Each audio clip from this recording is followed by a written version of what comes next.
I've been caught, but I'm keeping on to. And I've been torn, but I'm keeping on to. And I've been broken, but I'm keeping on. Good afternoon, good evening. I'm Dove Tusman. You are back on Equal Footing, and we are talking about criminal justice stuff again tonight. If you're a regular listener, you know this is close to my heart. You know, I used to think that criminal justice, policing, incarceration, rehab, etc., was a problem for other people. Nothing to do with me. I would never get into trouble. You know, I kind of just put it out of sight. Even when it came to social justice issues that I was involved in my life, I tended to look more towards issues around poverty, issues around gender inequality. We're going to be talking about that tonight to some degree, issues around racism and so forth, and those are all terrible social ills. But when it came to criminal justice reform, never really interested me until, of course, I was on the other side. And as many of you listening know, I'm a formerly incarcerated individual. I spent 10.5 months in prison. Pre-trial, that's a whole different story. We've talked about it in other times in the show. Shouldn't have been there, shouldn't have happened that way, but it did. And it gave me a window into another world. It was like an Alice in Wonderland. I went down the rabbit hole. Now, some of you listening, shout out, you know who I'm talking about, tend to think when we talk about criminal justice on this program that I don't take the victims into account enough. And I want to be very clear. We've done shows on victim advocacy. And by talking about the ills in our mass incarceration world that we live in right now, at least in the United States, we're not discarding the victim's experience. In fact, I think the best thing we can do with respect to crime is reduce recidivism, the likelihood that people repeat crime. Increase better policing, smarter policing with social work training, etc. One of these days, I was talking to my producer about the fact we want to do a show on the average police person. Who is the average policeman or policewoman? What kind of training do they have? What schooling do they have? What attracts people to be in the field? But when it comes to criminal punishment, we have to have a system that isn't in one gear. As I think it was Michelle Alexander, one of these commentators in this thing, right? One gear. We're in one gear, which is prison gear. How do we get out of prison gear? How do we create a system that more effectively reduces the likelihood that people will victimize in the future? Okay, so tonight, we have a couple of great guests who are formerly incarcerated individuals turned advocates, and they're going to be opening up on the show and talking about the differences in criminal punishment between men and women. And there's some shocking stuff here that even if you feel this isn't your area of interest, listen, stay tuned in, because it's disturbing what's going on with respect to criminal punishment of women in this country, extraordinary disparities in the way that women and men are treated. They're not what you think they're going to be.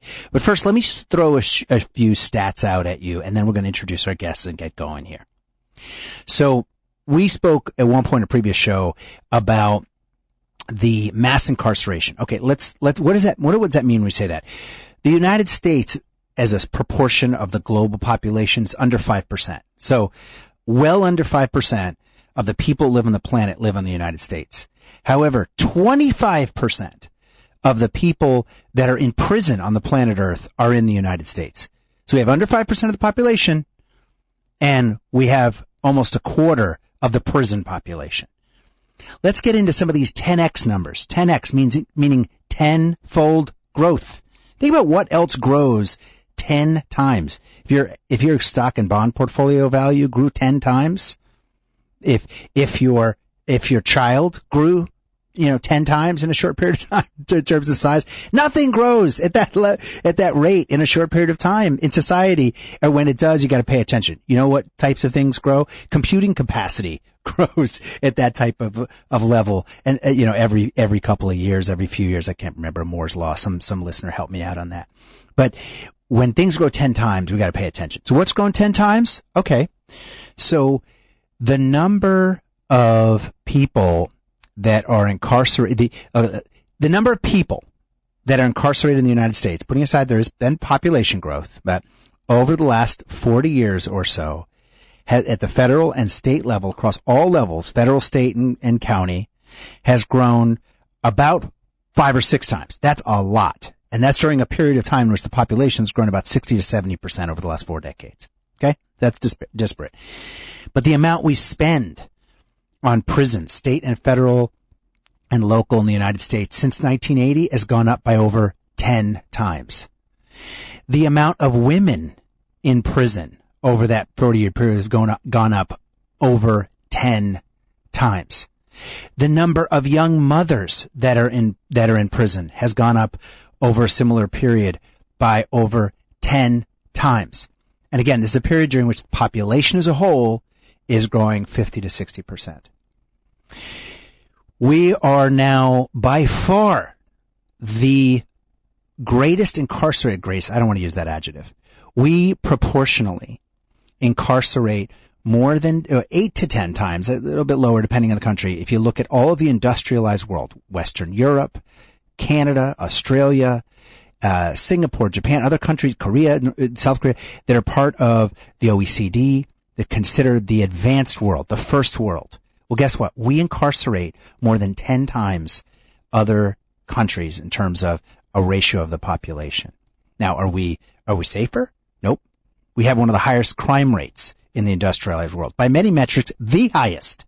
Okay, you say. That's because there are lots of guns on the street.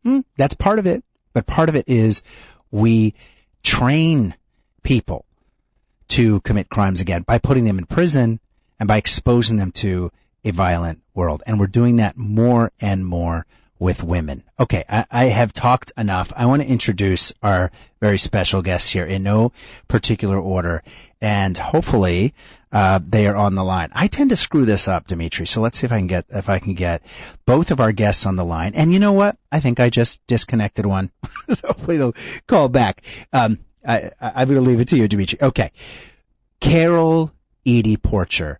Carol Edie Porcher is a Just Leadership alumna. She's served as a member of various criminal justice reform organizations and steering committees and boards. Carol is a formerly incarcerated woman. She has served as the co-chair of the organization Women on the Rise, Telling Her Story, otherwise known as WORTH. WORTH was founded by formerly incarcerated women to serve the incarcerated and formerly incarcerated and their children. 60% of women incarcerated in this country have young children, have minor children. And WORTH has also worked to change public policy and perception of these populations. As a member of WORTH, Carol was successful in getting, along with her associates, of course, in getting the New York State Anti-Shackling Act approved, the ASFA expanded discretionary bill passed as well. It was an important milestone in criminal justice reform. Carol has served as a coordinator of the Exodus Reentry Ministry at the Abyssinian Baptist Church. She's a member of the National Council of the Incarcerated and Formerly Incarcerated Women and Girls. She also serves as a board member of the WCGA, and the Center for Community Alternatives. Guys, check this out, CCA. We're going to do shout-outs on this program and in the show notes to a variety of great organizations like the Prison Project, the Sentencing Project, the Marshall Project, and the Center for Community Alternatives. We've talked about CCA, or the Center for Community Alternatives, on previous programs, where they find alternative methods of punishment that help the society better than simple imprisonment. And Carol is the recipient of many awards and honors, including Citizens Against Recidivism's prestigious Glenn Martin Advocate of the Year Award, the Howard Mann Humanitarian Award, the Women in Prison Project's Incarcerated Mothers Advocacy Award, and numerous other awards and scholarships. Carol has a master's degree in forensic psychology from John Jay College of Criminal Justice, where she occasionally also teaches, and she serves as a motivational speaker. She's a frequent presenter at many national and state conferences on social injustice, criminal justice reform, and women's issues as it relates to criminal justice. Portions of Carol's story have been published in books like My Sister's Keeper and The Interrupted Life. Her article, The Mother's Experience with the ASA, was published in the Women's Law Reporter from Rutgers College. Carol, I am so proud. I don't know you before getting on the air today. I think we've done a little pre-gaming stuff through our producer, but it's amazing what you've done with your life. Welcome to Equal Footing. Congrats on Thank you so much. turning around your experience. Thank you so much for having me, Dov. Thank you so much for having me. Yeah, I'm excited to have you on, and I'm also very excited to have Tamar, and I got to pronounce this right. I was struggling I have my name Dove. People say Dove a lot, so it's I resonate when people get their name mispronounced. So Tamar Cancer was recently released about 5 months ago. Tamar served 21 years in the New York Department of Correctional Services, and during his incarceration, and good on you, Tamar, he received a bachelor's degree from Bard College. It's a great school in 2017, majoring in social science, and he currently works for Bard College as a writing tutor at the Brooklyn Micro College. Tamar also works full-time as the assistant to the executive director of Center for Community Alternatives. That's CCA, which I encourage listeners to look up. CCA, to be clear, is a nonprofit organization that provides services to people who have been negatively impacted by the criminal justice system. Tamar is developing an app right now that will assist formerly incarcerated people to transition back into society. He teaches financial literacy and civic engagement. He's based in Albany, New York. Tamar, welcome to Equal Footing. Thank you, Dov. Great to be here. Okay, so Tamar and Carol, I want to get started on the disparities, because this we're not going to address all mass incarceration. We've talked about that before, but we're going to specifically address the mass incarceration of women on this program, and the concept and disparities between criminal punishment of men and women. And I want to start by bursting a myth, set it up for you so it's a little easier. I would bet that if you stopped the average person on the street and you said, who gets treated worse in prison, men or women, I think most people would say men. It's considered a more violent kind of context. If you said to someone, at what rate are women and men being incarcerated in the United States, which rate is going up higher? I don't know. I think most people would say men. But the answer in both cases is women. Women are more likely to have mental health problems and less mental health attention in prison. Women are much more likely. We're talking according to certain studies, 10 times, I talked about that 10x before, more likely to be sexually abused in prison, not just by inmates, other inmates, not just inmate on inmate violence. Not that that's something that can't be avoided. We'll do a show on that separately, but also by staff on inmate sexual violence. So, Carol, women's experience in the criminal justice system. Talk to us about it at a general level, the different levels of security, et cetera. What is the woman's experience in prison like in the United States right now? Well, the women's experience in prisons and jails right now is akin to that of the men, because most jails and prisons are standardized for the penalization of men. You have weight rooms. You always see it on TV. It's stereotypical weight rooms, prison yards, dorms. They're all created with male population in mind. They don't address that women have a softer, gentler side, and they're not in the weight room lifting weight most of the time, and they prefer to be somewhere where they could perhaps call their children, address their families, mental health, treatment, because they're trying to get themselves together to get back home to their families. So the jails have been built, not only the jails, but Tamar, when we were talking about the reentry programs you're involved with, the prisons and the jails are built for men. So are often the shelters and the reentry dynamic. Now, Tamar, my understanding is you have a lot of family members that are women that have been through the criminal justice system. Talk to us a little bit about the post-incarceration disparity as well between women and men. Yes. So, I have several women in my family who have been incarcerated, in New York State and outside of New York State. Even unfortunately yesterday, one of my younger cousins, she was sentenced to 6 years yesterday. One of the things, that I've observed recently, one of my cousins, she lost her job. She was working for 3 weeks with this new spot, and I guess when they found out she had served the prison sentence, they terminated her.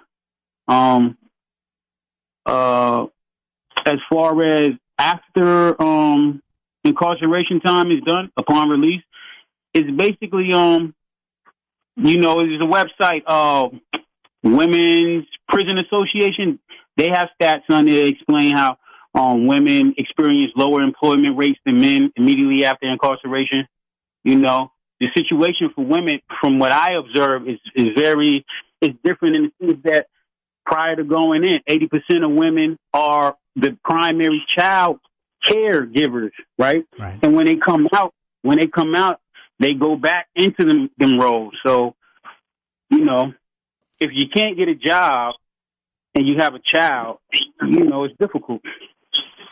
Yeah, we're going to talk about young mothers in prison and how it's handled also when women have babies while they're incarcerated. We'll touch on some of the issues around reentry that you just brought up, Tamar. We are on equal footing talking about the disparities in criminal punishment in the United States between men and women. We're joined by two formerly incarcerated individuals and criminal justice reform advocates deeply involved in the space, Carol Edie Porcher and Tamar Cancer. You're on equal footing. Participate in this discussion. Give us anecdotes, experiences you have, maybe yourself, people in your family who have been incarcerated or have experienced those disparities, especially experiences of women that have been incarcerated. And we're going to address some of the reasons after we take this quick break. You can participate by calling 718-303-9090. That's 718-303-9090. And you can also text or WhatsApp a question to 917-428-4062. That's 917-428-4062. As always, on equal footing, you can call or send in a text on an attributed basis. You can mention your name, or you can say, call in anonymously or send in a text or question anonymously to protect your privacy. We'll be right back on equal footing. I was bruised and battered. I couldn't tell what I felt. I was unrecognizable to myself. I saw my reflection in the window and didn't know my own face. Oh, brother, are you gonna leave me wasting away on the streets of... Equal Footing is brought to you in part by DocuVax, and DocuVax is something you got to check out. In these days of being asked for passes for your vaccine status when you go into a restaurant or get on a bus, or when your school now asks for your child's vaccine or other health records in a way that is more detailed than they ever have before, you got to have a go-to way to access your medical records, get them validated, understand them, and prove them to someone else without going through the government. Well, welcome to DocuVax. That's DocuVax, DocuVax.com, or you can find them on the app stores of Apple and Android. That's DocuVax. It's an easy-to-use digital locker. You can access it on your laptop or smartphone, and it allows you to store and validate your basic medical information, your vaccine and immunization records, your lab results like blood test results, even x-rays and MRIs. So you don't have to lose time tracking down your old medical records through files or other computers and trying to share test results with a new school or a new insurance provider or a new doctor. Instead, keep it all centralized in one secure, HIPAA-compliant, safe digital storage place. Go to DocuVax.com or download the app, or if you want, call 833-859-1933. That's 833-859-1933. For as little as $6.99 per month, DocuVax subscribers can privately upload and access all of their medical records from this digital storage facility. And this is the best part. As a DocuVax subscriber, medical professionals, doctors or nurses are on call for you 24 hours a day within that rate program, no extra cost, to validate your vaccine records, your blood tests, or anything else in your DocuVax medical locker. It covers over 60 different important elements of your medical profile. From COVID, flu, and tetanus vaccines to colorectal or breast cancer screenings, blood type information, even allergy information. And your DocuVax medical data is never accessible to anybody but you unless you want to share it privately using a proprietary QR code-based system that keeps your data secure at all times. So put an end to worrying about if you or someone you care about is up to date in a particular vaccine, blood test, or an important preventative screening. Take control of your medical file. Your medical data doesn't belong to anybody but you. Not your doctor, not your insurance company, definitely not the government. Sign up at DocuVax.com. And if you're a small or medium-sized business owner and you want to sponsor, like you would like a gym membership, give a healthcare benefit to your employees, you can get group discounts. Call 833-859-1933 if you're that type of organization. Mention you heard it on Equal Footing and you get an extra discount. That's 833-859-1933 or go to DocuVax.com. I've been caught, but I'm keeping on to. All right, you're back on Equal Footing. I'm Dove Tusman, and I'm joined by my guests Carol Edie Porcher and Tamar Cancer, formerly incarcerated individuals who are now advocates for criminal justice reform, and we're talking about the gender disparities in criminal punishment, particularly the experiences of women.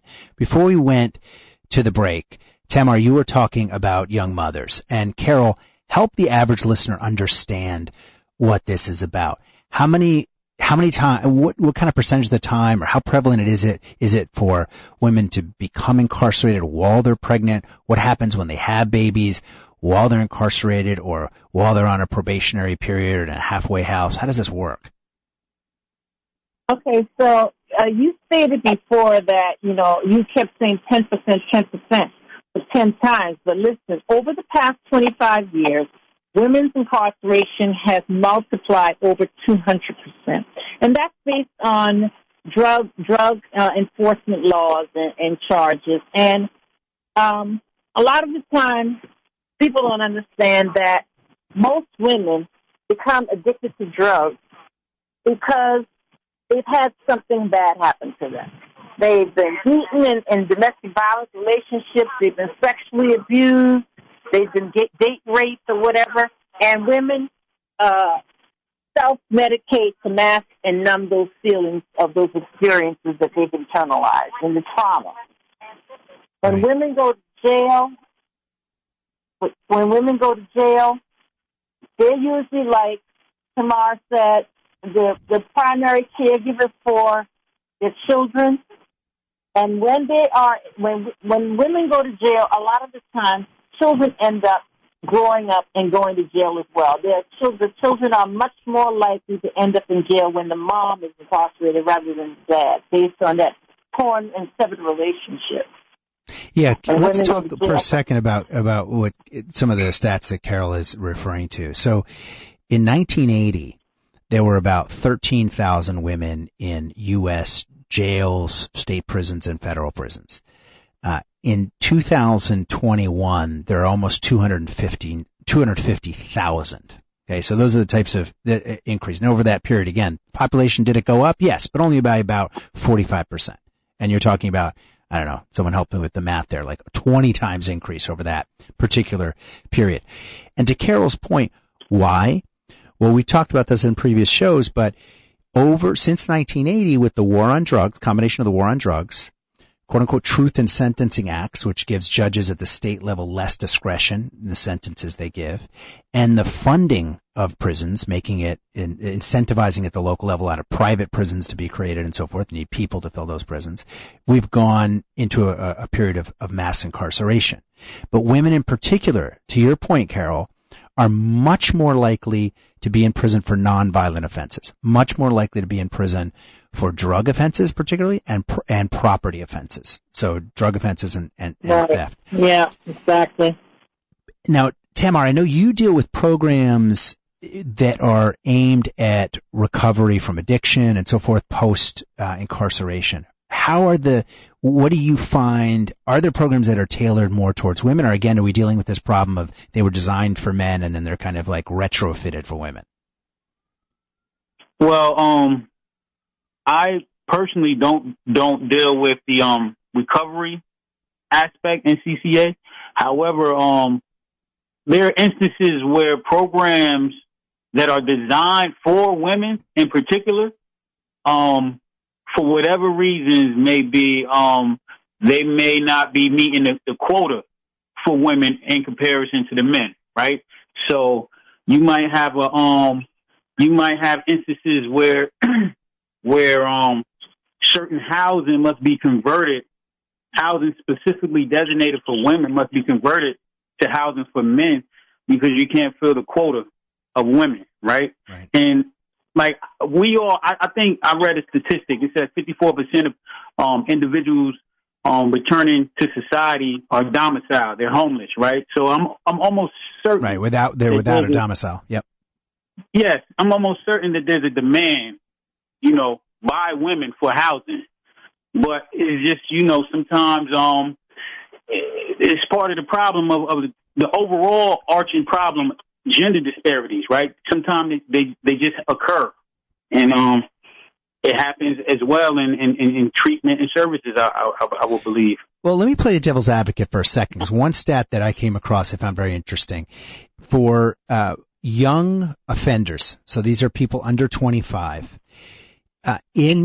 if you take the stats, this is using the Department of Justice, Bureau of Justice statistics specifically for those listeners that want to know, look it up. The Department of Justice publishes stuff each year, and the Sentencing Project compiles this really well, sentencingproject.org. In 1980, under 10% of young offenders of any kind, violent or nonviolent offenses, were women or girls, young people. In 2019, is the most recent stats available, over 30%, 31%. So almost 1 in 3 young people that are under 25 that are arrested in the United States, convicted in the United States of any offense are young women. I found that fascinating. And so if we have a society that's more gender equal, Carol, I guess the devil's advocate would say, of course, well, you're going to have, we're in catch-up phase. One could say, as a cynic, that we should have had more women in prison before, and we're just catching up as we get more gender equal as a society in general, and therefore we're incarcerating many more women but that's just because we're catching up to be more gender equal. Does that make sense? I mean, it's a horrible logic, but why? Yeah, but go ahead. Women are following the men into jail because of the addiction crisis of the 80s and 90s. The men were selling, the women were at home becoming addicted. Right. And so with those numbers, men were already being arrested, but they also have more programming for men that keeps them out of jail or work release and 2-quarter houses and halfway houses and treatment, more treatment beds for men that men end up in treatment, and that's why women end up in jail at a faster rate. And especially women of color, black and brown women, because there are programs that are available, but a lot of times some of those programs cater to women who are not of color. Yeah, and okay, so let's get into this, because I found the most fascinating rabbit hole, Carol, in the research for the show, and a shout out, our producer did an amazing job this week, all weeks, but this week in particular, giving me tons of stuff to read, some of which was shocking. And one of the things that was shocking to me, Carol, was the ratio on an absolute number. Women of all colors, white, African American, Latinx, Native American, etc., have gone up on absolute numbers, no question. 10x, 20x, hugely more. Be a little mush mouth, but many more women. However, on on a relative basis, in terms of the percentage of society as a whole, since 1980, and particularly after the year 2000, and I think this is not coincidentally, or it's not a coincidence after that, because that's when you have the boom of the beginning of the boom of the meth crisis and the opioid crisis in rural and white communities. There's been a 41% increase by the Bureau of Justice Statistics and published by the Sentencing Project for white women going to jail on a relative basis, and the same time a 60% decrease in African American women. Latinx kind of more steady, 5x increase for Latinx women. Now, I looked at by state. Carol, the highest and lowest state imprisonment rates. Let me read you just quickly read off some of the highest states. These are the highest rates of state imprisonment rate for women in this country. Idaho, Oklahoma, Kentucky, South Dakota, Wyoming, Montana, West Virginia, Texas. Those are the top states. What do they all have in common? Overwhelmingly white. So is part of what's happening, and we're going to get to disparities in sentencing in our next segment, but is part of what's happening, Carol, that we are experiencing an adjustment, particularly with the white community, where before we had women of color incarcerated, of course we still do, and now we're kind of in catch-up mode in the white, and particularly the white poor community? Well, we're not playing catch-up, but what happens is like you said, the opioid crisis. More white women are attracted to the opioid pills and have the ability to go into drugstores and get those pills and large amounts of them, and they end up selling them and getting busted more than women of color. But I don't think we're going to ever catch up. Yeah, no, you're right. Carol is right for everyone listening. You're much more likely to be incarcerated as a black woman in the United States than as a white woman. We're just talking about the relative increase in a particular period of time. We'll be right back in this fascinating discussion on disparities in criminal punishment between men and women in the United States with my wonderful guests. Carol Porcher. I always want to say Carol Edie, but let me get it right. Carol Edie Porcher and Tamar Cancer. We'll be right back on Equal Footing. I got to keep on walking on the road to Zion. Hey, we got to keep it burning on the road to Zion.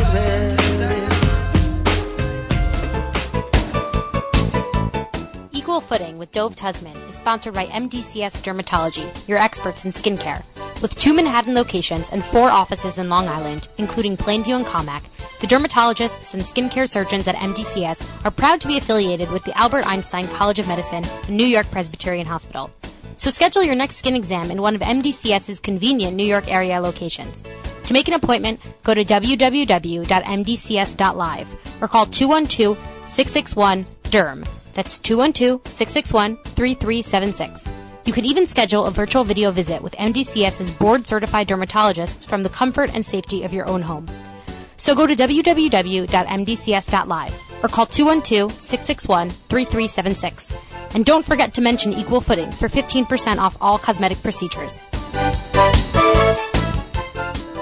I've been caught, but I'm keeping on tight. You're back on Equal Footing. I'm Dove Tusman, and I'm joined by Carol Edie Archer and Tamar Cancer, and we're talking about Carol Edie Porcher and Tamar Cancer. We're talking about gender issues in criminal punishment, particularly disparities. And you can participate in this discussion by calling 718-303-9090. That's 718-303-9090, or by texting a comment or question to 917-428-4062. That's 917-428-4062, and we'll get to some text questions in a moment. Carol, before the break, we were dancing around the issue of mental health, with drug addiction and mental health, and as I alluded to in the outset of the program, women that are incarcerated in the United States are much more likely. In fact, about 2/3 of women incarcerated in the United States display mental health issues. For men, that number is closer to 40%. Those are extremely high numbers, and there's material for another show there on mental health treatment and how we, again, handle incarceration versus rehabilitation. But why is that, Carol? Why? And Tamara, I want to get to you in a second in terms of those systems and programs that are available after incarceration. But why are so many women such a larger proportion of women are incarcerated experiencing mental health problems? Because they were experiencing mental health problems before. You would have to admit that for the most part, a person that uses drugs to the point where you're addicted, you have to have some issue going on, and a lot of times that's trauma. So there's mental illness already going on, and then there's unaddressed mental illness in our communities as well. And so when they commit crimes and they end up in jail, it exacerbates the problem because you don't get treatment. A lot of times they don't address treatment in jail. They don't address mental health in jail. They're just starting to address substance abuse in jail. But they don't even address mental illness outside. If you see so many people that are homeless in the streets walking around that are mentally ill. This society has stopped addressing mental illness. Yeah, I think that go ahead. To add on to Carol's point, I read this statistic that said 86% of women in jail report experiencing sexual violence prior to arrest. Right. So 86%, that's a high number. So they're bound to experience mental health, at disproportionate rates in comparison to men properly. As Carol said, that pre-existing trauma that never got addressed. Tamar, in one of our pre-game discussions, you were talking about the visiting rooms, and I'd like you to help the audience understand and visualize the differences in visiting rooms for men and women that are incarcerated. Oh, definitely. So, on any given day, you can go to a man's facility visiting room and go to a woman's facility visiting room, and you'll see that the men's visiting room is packed, right? It's packed. People, the women, the mamas, the wives, the sisters, right? They support the men. But on the other hand, if you go to the woman's facility on any given day, that visiting room will be empty, damn near. And so, it just go. Women support incarcerated men more than men support incarcerated women, basically. Right. I think that's part of the problem. As I was diving into this research, that there's the natural support networks for women when they're incarcerated are not there nearly as much as they are for men, which was surprising. Carol, what kinds of things are being done because we've been talking about the problem, and we're 2/3 of the way here through the discussion. What are some of the solutions? What's being done to address these gender disparities in criminal punishment? Okay, I'll get right back to it. Let me just bolster Tamar's point. When I was incarcerated in 1998, my child was taken into the children's system, ACS. And because I still had rights to my child, I was supposed to see my child at least on a monthly basis.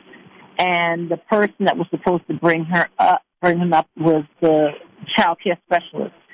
I would have appointments for visits with my son, and at the last minute, or sometimes without warning whatsoever, the child care specialist would just cancel my visit, saying she was sick, or this emergency came up, or this and that. And when she would see me, she would say, I don't feel like coming across the bridge, having to sit all day and wait and then be searched before I come in here to bring your child to see you. Mm-hmm. It was a part of her job. She was supposed to manage it or get someone else to bring my son. She only did that once, but she had somebody else bring my son with me. But I can remember at least 3 or 4 different times in the 5 months that I was in jail that my visit was canceled without word. Or suddenly, someone would call and say, okay, the visit's been canceled. Yeah, and often the men, there's a lot of stats on this, often when men are incarcerated, they will have a spouse or a girlfriend that's supporting them emotionally and bringing the child in to see the parent, which is much less likely. Yeah, the father in that case, much less likely in the case of women. And thank you to a listener who, on the issue of sexual assault in prison, actually sent a study that was done by the Department of Justice, an internal study on sexual assault. And listen to these numbers, guys. I pulled this up so I can verify that this is real data published by the government, that on a self-reported basis, men incarcerated in the United States in medium and max security facilities report in 6 months prior to the study. So in that 6-month window, that just under 5% had experienced some form of sexual assault. 41% of women incarcerated in medium and max security prisons in the United States in that same study reported sexual assault in prison in the prior 6 months. So thank you to the listener who sent that through. Carol, these numbers are staggering to me. Is how much of that, and I probably could find out reading more in this article, but how much of that is inmate on inmate versus staff on inmate sexual assault? I'm not sure about the statistics, but you see it. Okay, in women's jails. Okay, there is some sexual abuse, but a lot of the times when you hear about sexual abuse of women in women's jail, it could be a transgender person as well. But a lot of the time, it's going to be an officer sexually abusing, getting a woman into a position where she has to work for him after hours or when people are on the count, and she has a job cleaning the dorms or something where he can trap her off, get her in the bubble, get her in his office, and sexually abuse her. That's going to be the most part of it. It's, more often than not. Yeah, that's just absolutely shocking.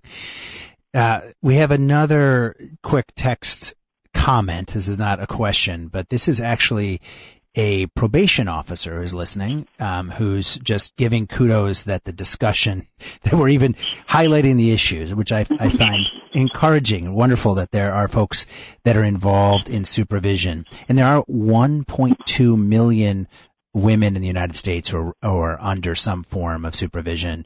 So about 6 times the amount of women that are incarcerated or I guess 5 times because you got to take out the incarcerated number. So in addition to the about 250,000 women that are incarcerated in the United States, another almost 1 million are under other forms of supervision like pretrial supervision and probation. I imagine that what you just described can occur in that power. Anytime there's a power imbalance, right, it conduces to those types of abuses. All right, let's take a caller on line 3. Caller on line 3, you're on the air. Welcome to Equal Footing. Good evening. This is Stan. How are you? Stan, I was hoping you'd call. Good. Good. Oh, she's laughing. She must have heard me before. Anyway, I don't know where to start with this. I really don't, because I can go 100 different ways with this conversation. And first of all, in your introduction, you missed saying one major thing about all 3 of these people. What did they do to get incarcerated? That's the first thing I need to know.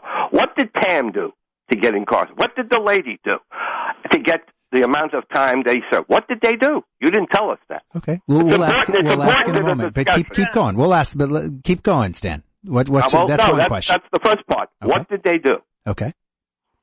If you can answer that, then I can go on, because I'd like to know what they did. Before you guys answer, to be fair, we're not having a conversation about Carol Porcher's or Tamar Cancer's particular process of punishment. We're talking about the statistics around the differences between men and women. So if you, Stan, it has to. Hang on a sec. Let me ask you this. No, they're the ones that are the guests, not me. Well, but you called. No, just a minute. They're the guests, and first of all, I want to congratulate them for Pam for getting a degree, for the lady getting success and getting a job and getting her life together. And that reason for all 3 of them was incarceration worked for these people. Absolutely. It changed their minds, and they saw the evil, and they corrected themselves. I would beg to disagree with you on that note, because there are plenty of people who are incarcerated who don't take the time out. If me and Carol didn't decide to say, yo, I want to change the way I think, well, that's great. Docs doesn't allow you to do that. But you did it. You did it. That's great. I'm proud of you. Yes, I'm proud of the lady too. But I did the point is, I'm sorry. Go ahead. It's not the idea environment. Jail didn't fix me. Jail didn't fix me. Jail didn't motivate me. Prison didn't motivate me to go get an education.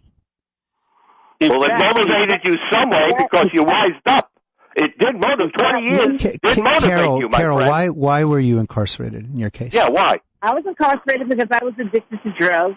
I got arrested with drug possession, and I went to jail, and I did 5 months in jail. I had already done 8 months in jail for the same reason, but I got clean because I went to treatment stand. When I was that's good. No, that's good. Stan, but it took the incarceration to get you to do that. In one of your it's not to the guests who might not be aware of this, but in a previous show, I remember we were talking about victims' rights, and I want to be clear that well under 10% of women because in this program we're really addressing this time about the disparities in gender disparities in criminal punishment. Under 10% of women in prison in the United States are in prison for a violent crime. Most, over 2/3, are either a lot of drug use, often stemming from addiction, and drug procurement and drug distribution. Not that those are victimless crimes, but there are significant statistical disparities in kind of what the federal probation system refers to as typically masculine crimes, which are much more likely to involve violence. So I think we've got to recognize that there are differences there. Well, let me state this. The woman, I'm glad she's where she is now, and that's great. I don't know if she sold drugs. I don't know if she was involved in selling them during this period. That's up to her to tell. But it was the incarceration to a large extent that got them to see their light. And I'm for incarceration. It works. And for Tam, it seemed to, he saw the light to some extent. He got an education. God bless him. That was he got a degree. But Stan, that was a premise for a previous show as alternatives to incarceration, and you and I hashed that out a little bit. Yeah. That's not what this show is about. This show is about disparities. I can say the same thing about women, too. What percentage of the women are black? Let's get to it. What percentage of the women in jail is black? 80%, 50%? It's actually much less than in I'll get you the stat. In New York, I'm talking New York. For example. New York is going to be more difficult, but I'll give you the country as a whole if you give me a second, because there was great research sent my way here. But in the meantime, I want to point out that what we're talking about here are the disparities. So to that last listener's comment, if you go to jail, ceteris paribus, everything else being equal, as a man in the United States, in any 6-month period, you've got about a 1 in 20 chance to be sexually assaulted. If you go to jail as a woman in the United States, for every 6 months that you're in jail, you've got almost a 50% chance or 40% chance to be fair. Well, is that fair, Stan? No, of course. But who's doing it? It's the other prison people that are doing it. Actually, it's not necessarily the guards. Actually, it's about looking at these are Department of Justice studies. It's actually about half. So about 1 in 5. To make sure this is crystal clear for listeners, every 6 months, if you're a woman in jail in the United States, you have a 1 in 5 chance of getting sexually assaulted. Is that fair? By almost 40% overall. 1 in 5 chance of being sexually assaulted by a staff member. So what's your? How can you defend sexual assault by a staff member and an inmate? How is that possible? You're putting words in my mouth. I'm not defending sexual assault. It shouldn't happen in jail, but it's usually gangs that form in jail. The Department of Justice itself reports that it's white gangs that form. Wait a minute, and form in jail, and that's they take people, say, hey, you got to be what like homosexuality, lesbian goes on there. What, the prison? Is your argument that the prison guards are part of gangs? Prison guards, if they're guilty, deserve to do crime. And crime. Well, listen, I appreciate your call, and I do, and I really do. I mean, let's tell the truth here. I'm glad they're all better, these people, and I'm glad. But it took incarceration to see the light. That's the bottom line. Thank you. I appreciate you. I appreciate your call, Carol. Is that why you quote unquote saw the light? Was it because you were incarcerated? No, I saw the light before I got incarcerated. I got arrested while I was planning on getting clean, trying to get clean, but just figured I needed one more to get, to give me the courage to go to the hospital to get me a bed. And I got arrested on the way with possession. But no, I had already been trying to get clean for years. There were very little programs for women when I got clean 23 years ago. It was very difficult for women to get clean. Did you get any substance abuse support when you were in prison?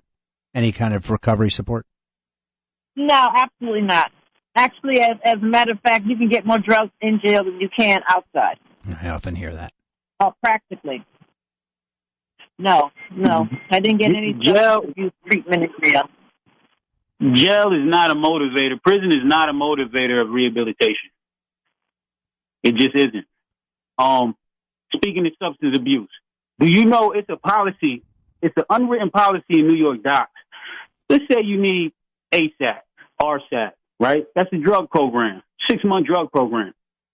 They will not give you that program unless you're about ready to go out the door.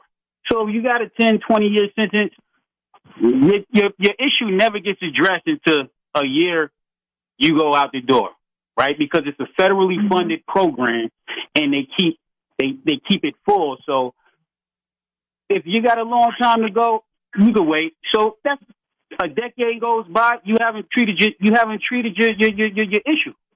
Right. So docs is not designed to be rehabilitative. We got to take one more break, guys. Fascinating discussion. I do want to thank you, Stan, for having called in. We'll be right back on Equal Footing, talking about gender disparities in criminal punishment in the United States.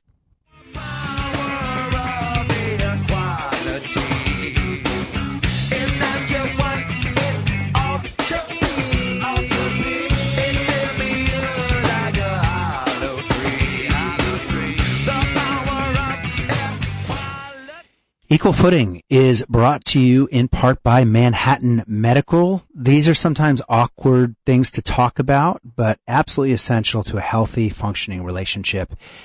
That is the impact of erectile dysfunction, being unable to have enjoyable sex. And there are alternatives to those expensive blue pills that many people can't take because of comorbidities and side effects. There's a non-invasive, surgery-free, and painless alternative, and that's the GainsWave therapy method by Manhattan Medical. This is available to people all over the country. You can do consults by telehealth and Zoom. You don't have to be in the New York area. Of course, you can also do it in person. And the GainsWave erectile dysfunction program by Manhattan Medical has wonderful results. There are no side effects. This sponsor came to me through a dear friend who's in his mid-80s, and he had trouble with erectile dysfunction, had no other options because he couldn't take other remedies because of other medications he was taking. Manhattan Medical worked for him. If it can work for him, it can work for you. This is not just a man's problem, although it affects over 50% of men in their lifetime. It is a couple's problem. Deal with it. There are alternatives. Call for a free consultation. You get that free consultation if you mention that you heard about Manhattan Medical's GainsWave erectile dysfunction therapy on the Equal Footing radio program. Call 888-ED-CURE-9. That's 888-ED-CURE-9. And that is spelled those numbers are 888-332-8739, 888-332-8739. Call now, Manhattan Medical's GainsWave therapy for erectile dysfunction. I've been caught, but I'm keeping on to. All right, you're back on Equal Footing. Oh, we only have like 6 minutes left. We're going to try to get to callers that are on the lines. We're definitely not going to get to all the text comments and questions. Something happened. Every time Stan calls in, we get the boards light up. I love it. Carol Edie Porcher, Tamar Cancer, thank you so much for joining tonight. Let's take a couple callers calling in this topic of separate but unequal disparities in criminal punishment between men and women in this country. Caller on line 1, you're on Equal Footing. If you can hear me, you're on the air. Caller on line 1, can you hear me? Can you hear me? Yep, go ahead. Okay. Hi. I'm calling because the previous caller aggravated me so much I couldn't resist. I know Carol well, and she is a mentor, a guiding light, and I am absolutely certain that she did not need to go to what we have as correctional system in order to be the person that she is. We wouldn't have our rate of incarceration in this country if we were actually interested in rehabilitating and supporting people. Everyone in the developed world does incarceration and rehabilitation meaningfully, except for the United States. You go to prison and jail in the United States and you will be worse off in many cases than had you never gone in. And this is about also impacting the communities, because prison and jail take from communities. So I just hope that people, like your previous caller, they're dinosaurs.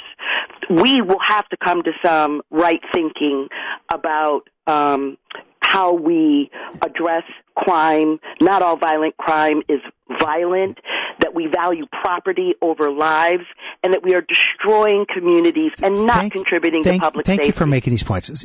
Can you tell me, do you mind telling me your name? Who, me?